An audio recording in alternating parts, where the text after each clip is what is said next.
Hello dear students, welcome to Assam Board Academy. আজি আমি class 6ৰ গণিতৰ চেপ্টাৰ 10 যেটো আছে হেটো পঢ়িম আৰু চেপ্টাৰটিৰ নাম দিয়া আছে ইন্টিজাৰ্স অৰ্থাৎ অখণ্ড সংখ্যা। এটা আসলতে নতুন গণিত হয় যেটো ইংলিশ মিডিয়ামত ওলাইছে। সো আমি এনসারবিলাক কৰিম।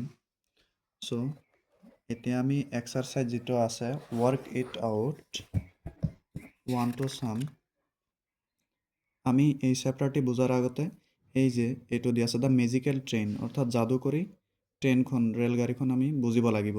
সো এইটো তোমার আমাক দিয়া আছে দবা দিয়া আছে কি cos 0 cos মানে দবা cos 0 তাৰপিছত এইটো আছে 1 2 3 4 5 6 এইটো বিলাক রাইট সাইডত গৈছে। সো সেই কাৰণে r1 বুলি লিখিছে তাৰ মানে ৰাইট সাইডৰ পৰা 1 নম্বৰ দবাটো r2 মানে হৈছে ৰাইট সাইডৰ পৰা অৰ্থাৎ cos 0 পৰা 2 নম্বৰ দবাটো সোঁফালে আৰু এইফালে তোমালোক চোৱা cos 0 যেটো আছে হেতুৰ বাওফালে আছে L1 মানে হৈছে লেফট cos 0 পৰা লেফট সাইডত থকা দবা 1 2 আৰু L2 মানে হৈছে লেফট সাইডৰ পৰা 2 নম্বৰ দবা আৰু L3 মানে হৈছে লেফট সাইডৰ পৰা হেতু 3 নম্বৰ দবা।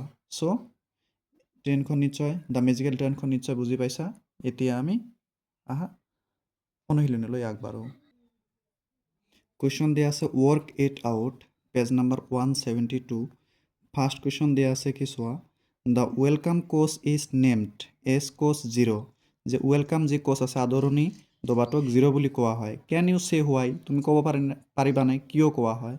সো এনসাৰটো তোমালোক সোৱা লিখি লৈছো তোমালোকৰ সুবিধাৰ্থে যে ইন্টিজাৰ্স চেপ্টাৰটিৰ নাম আছে ইন্টিজার্স চেপ্টার 10 অখণ্ড সংখ্যা পেজ নাম্বার 172। সো এনসার হ'ব কি যে because it represents the starting or reference point কারণ এটো হৈছে আৰম্ভণি দবা কারণ যেটো এই যে 0 কোস আছে 0 কোসটো কিয় ওয়েলকাম কোস বুলি কোৱা হয় কাৰণ এটো হৈছে আৰম্ভণি দবা স্টাৰ্টিং or reference point অৰ্থাৎ আৰম্ভণিৰ পয়েন্ট।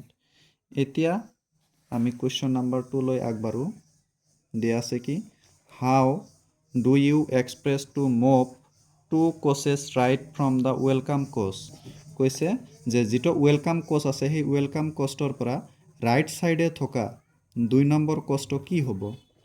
সো আমি তোমালোকৰ সুবিধাৰ্থে ইয়াতে কোষ্টটো আঁকি লৈছো অৰ্থাৎ ট্রেনটো আঁকি লৈছো তোমালোক মনোযোগ দিবা।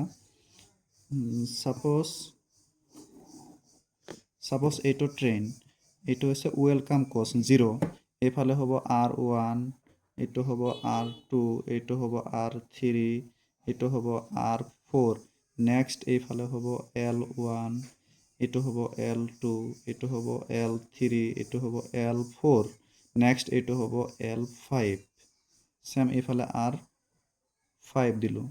সো আমাক কৈছে কি যেটো ওয়েলকাম কোস আছে 0 এই 0 ৰ পৰা আমি যদি ৰাইট সাইডে যাও 2 নম্বৰ কোষ্টটো কি হ'ব 2 নম্বৰ কোস হ'ব এইটো R2 ৰাইট সাইডে গলে।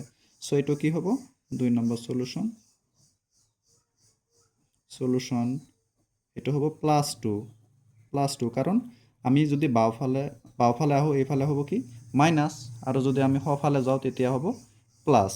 সো এইটো হ'ব +2 cos +2। Next question number 3 solution আমাক কোয়েশ্চনটো কি দিয়া আছে চাব লাগিব ফার্স্ট কোয়েশ্চনটি আমি পঢ়ো আহা 3 নম্বৰ কোয়েশ্চন দিয়া আছে how do you express to move to 5 causes left from the welcome cause যেটো ওয়েলকাম কোস আছে 0 সেই ওয়েলকাম কোসৰ পৰা যদি আমি 5টা কোস লেফট ফালে যাও লেফট মানে বাও ফাল যদি আমি 5টা কোস বাও ফালে হতে তেতিয়া কি হ'ব সেই কোষ্টৰ নাম কি যদি আমি বাও ফালে আহো এই যে এইটো তোমালোক চোৱা 0 তাৰপিছত আছে L1 L2 L3 L4 L5 তেনেহলে এইটো হ'ব L5 মানে কি -5 L হ'ব কি -5 নিশ্চয় বুজি পাইছা। এইবাৰ কোয়েশ্চন নাম্বাৰ 1 গৈছে 2 গৈছে 3 গৈছে নেক্সট আৰু কি আছে চাম। আশা কৰো নিশ্চয় বুজি পাইছা এইটো এক্সারসাইজ এইখিনিয়ে আছিল কোয়েশ্চনটো দিয়া আছিল কি যে এনসার হ'ব এইটো -5 আৰু এইটো হ'ব +2 আশা কৰো নিশ্চয় বুজি পাইছা আৰু ভিডিওটি ভাল লাগিলে সাবস্ক্ৰাইব কৰিবা আৰু তোমাৰ ফ্ৰেণ্ডলৈ শেয়াৰ কৰি দিবা লগতে এনেবোৰ ভিডিও পাবলৈ সাবস্ক্ৰাইব কৰিবলৈ নাপাহৰিবা আৰু লাইক কমেন্ট কৰিবলৈ নাপাহৰিবা। Thank U.